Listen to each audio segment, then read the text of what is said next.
سبب النبي محمد تندكنا الرائفة باس ربي من الكفر إلى الإسلام كفر الراجر إسلام أمة باس ربي ومن الشرك إلى التوحيد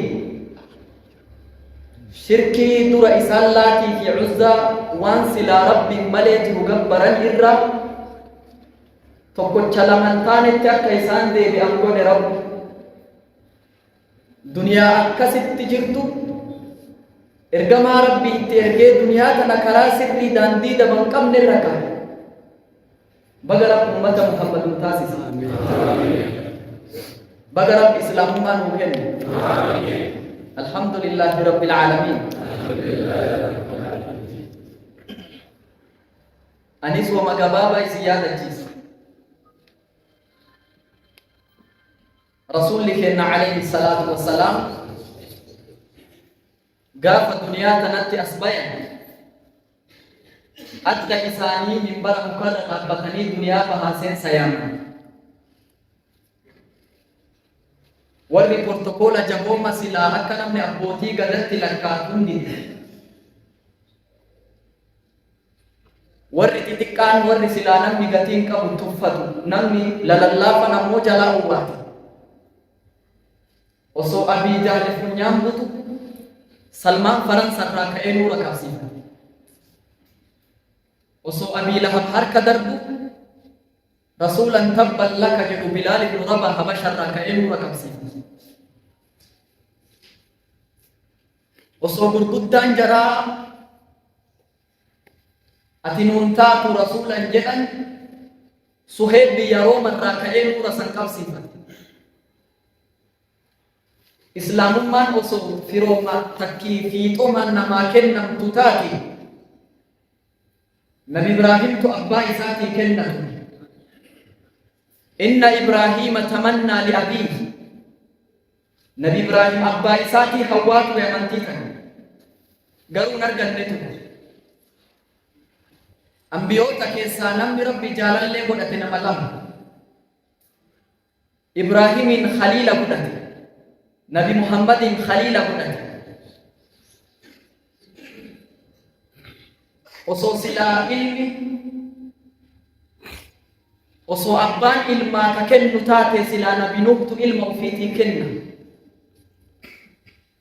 Osoo adeerranii walii kennanii silaa Rasuulatu Abaa Xaalibii kennatu. Rasuula islaamummaan ummata kanatti as bahe gadaan gadaa xiiqiiti gadaa islaamummaan akka kontorbaandii lafa jala deemtu. Namni afaan baasee tokkochummaa Rabbii labsu hin jiru gadaa sana hin sodaatan. Rasuulli itti rakkate. Islaamummaa tana yaamuuf yad'uu ila tawhiidi jawfa Makka 13 siniinan tamma. Waggaa 13 wanni inni itti labsaa ture Rabbiin tokko lamaa miti. Laatiif Uzzaan uumamaa Rabbii miti. Kana yaamaa ture Rasuulli. Nurraa taa'i jedhanii Rasuula. Kaayyoon isaa sanii miti. Fasda' bimaa tu'mar wa a'rid 'anil jaahiliin.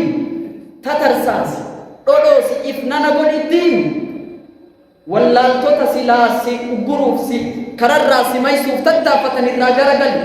Tokkochummaa kiyya labsi jedhee Rabbi. Labsiin ittuma fufe. Garuu ummata kanatu gadaasan Abaa Xaalibitu Rasuula ofitti fuudhe. Maaliif jennaan Rasuulli nama isaa tumsu biraan qaban. Osoo garaa haadhaa jiru abbaan irraa du'e. Wa ummuhu Caqiiba 6 maatat. Haati waggaa 6 irraa duute. وجده بعد 8 وافت. أكاكيون نساء عبد المطلب وقال صديتي الرادوي وبوليس وجدالة الكبر وبوليتي سبوهر ستون كبر أباس لا أكد أنتما أبوما إلمي رأرقة يا أبياء المكوم كأبان سلا المانجر وسنين أرقن هذا وفيتي سكبدي isa tolchitee tolfattu waggaa 6 dhaban xiqqaadha inni. ثم أبو طالب عمه كفل وزار بصر الشام معه وارتحل نمني وفت فودي يستجاجلوا إما من أبا طالب تري وقاه يدو بلا نابد وقاه يدو تمسيف قالوا إسلامو ما كمان نبي خايس إسلامو ما رب كني نبي أمني أبا طالبي كنا إساتو تمسافي جراء أركن رسولك تدفني وان جرانيني أنغو برباد دوسي كنينا إسلامو ما ديمتون كان نور رئيسي جراني كايون إسا أنغو برباد جب دنيا تنباني تو مالك برباد دوتاتو نما قريشين كيست شرفك أبو سيغونا نور رأباد جراني كايون إسا مالك أنتون dubartii bareedduu barbaaddu taanan ta qureeshin keessatti sharafa qabdu ta kabaja qabdu sitti fuuna waan deemtuun kana dhiisi jedhanii kaayyoon isaa duuba barbaachan turre hundaa dide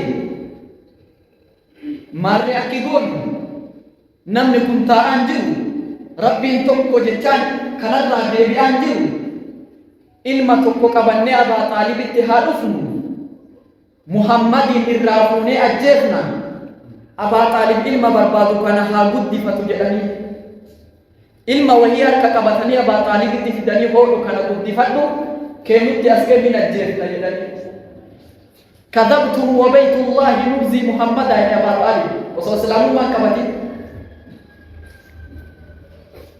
aqlii akkamtu kana fudhate kiyya akka ajjeeftaniif isinitti kennee keessan immoo akka isinii guddisuuf natti kennitanii hin kijibdanani Muhammadiin tumsa Abaa Xaalib wajjin dhaabbate akka barbaaddetti dubbadhu labsii tawhiidaa labsi jedheen anatu si bira dhaabbate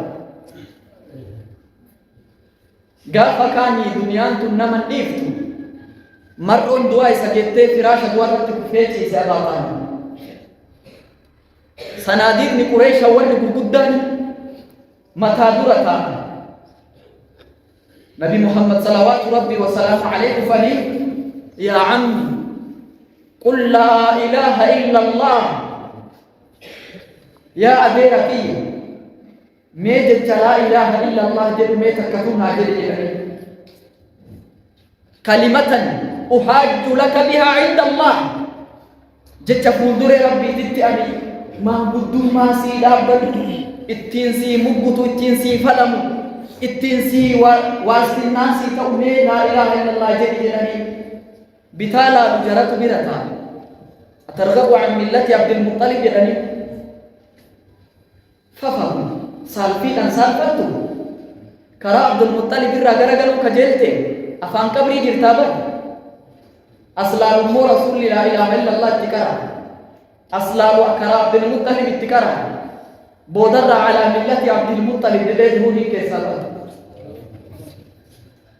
أجا قام سنقد رسول قد نجنن برس معام البزن جدمي موكام برا قدا جدمي بك مسينا كيسر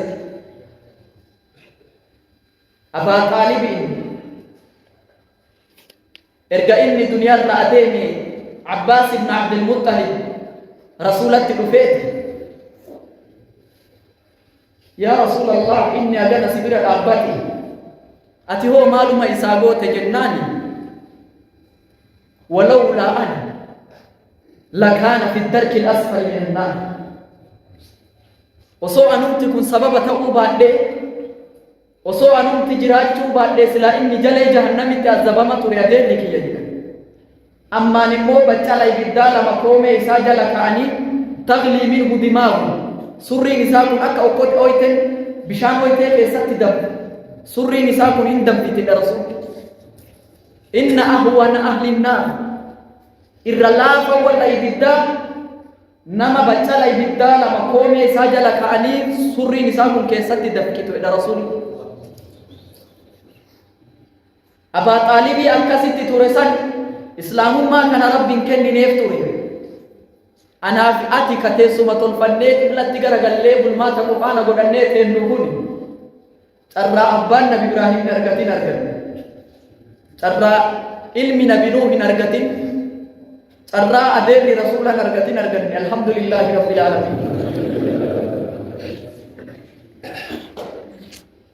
Jireenya namaatii fi du'a namaallee wanni tolchu islaamummaan nama wahiitu gadaa rasuulaa sahaabota wajjiin ta'an rasuulli irra gadi dhufe isin keessaa jedhan ummata kana nama aawoon isaa ibidda jahannam keessatti aga gaaraa gabu ka qixaatamutu isin keessa taa'a jedhanii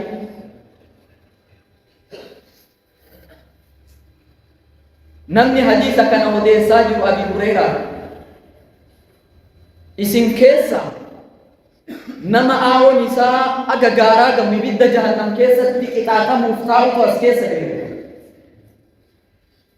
hin cinqamne jedhan Abi Hurayraa. Eenyu namni kun namuma akkamtu kanu keessa ta'u ibidda jahannam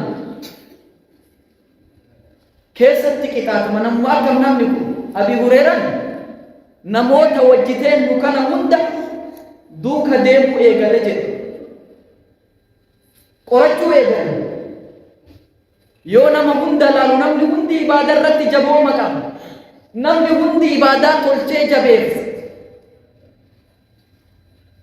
ibaadaa kana sirriitti tolfatan yoo jara laalu ibaadaa jaraa yoo laalu anuma ta'uun oolu anuu kasaare anuu bade jedhee ofitti deebise jedha Nabi Hurayraa.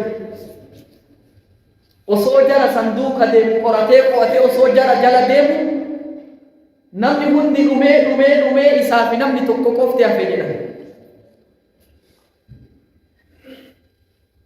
Ergasii rasuulli nu duniyaarraa deeme. Erga rasuulli duniyaarraa deeme gadaan gadi Abi Bakri biyya bulti. Gadaa san keessatti ummanni erga Muhammad du'e diiniin kun goolabame jedhee baadiyoonni Arabaa kun hedduun diin irraa garagalan.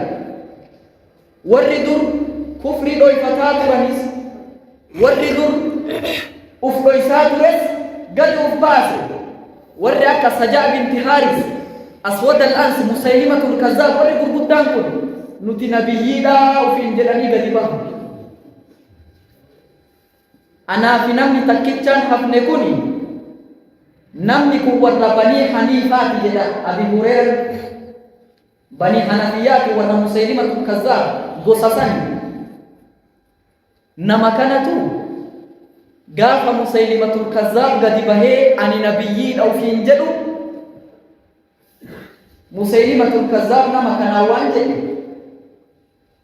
akka Muhammad Rabbi erge Musaylimallee Rabbi erge jedhii dubbadhu jedhetti nama kanatu ol bahee ardharraa dhagaya akkuma Muhammadiin Rabbi erge Musaylimallee Rabbi erge Musaylimaanis ergamaa Rabbiiti jedhee murtaddii ta'e.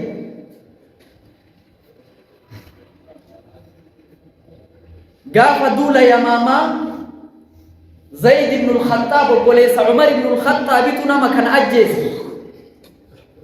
Goolabiinsaa fi xumurri nama kanaa karaa malee takkii tartiiba hin qabne osoo murtaddii gara malee jiru fuula Rabbii dhaqe. Yeroo garii dalagaa ilaala namatti dalagan kana laalinaa xumura namaa laala. Innamal a'maalu bil khawaatim jedha rasuulli. Dalagaan kalaala xumura goolabbii jedha rasuulli Rabbi alayhi salaatu wassalaam. Maalitti beeynamti ageeda bulletti نمر نما لا يعمل بعمل أهل الجنة نما دلقا جنة دلقا في دلقا ور جنة دلقا في جنة سين سفتار كنت كهفتو كرا إرابه ترتيب ربه تربية ربه كرر رامك ختمي نسبت إبد جهنم سين تبير الرسول